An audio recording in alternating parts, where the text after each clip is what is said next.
Hello mga B! Katatapos lang naming mag-yoga dito sa Aluminac at masusulitin pa namin itong bakasyon para ma-achieve ang optimum rest and relaxation. Tumambay muna kami sa kanilang cozy restaurant. Mas sumaya palalo kami nung nalaman naming malapit lang pala ito sa shoreline. Habang hinihintay ang aming mga orders, naglibot-libot muna kami.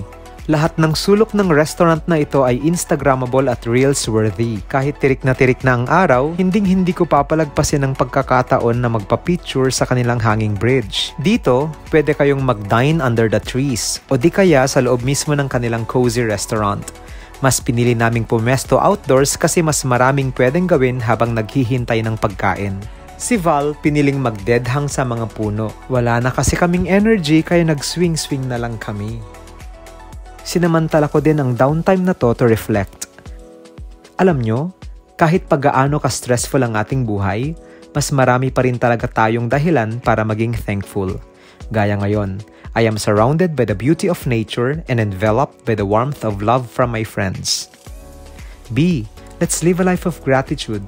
After all, we have so much to be thankful for. Yun lang.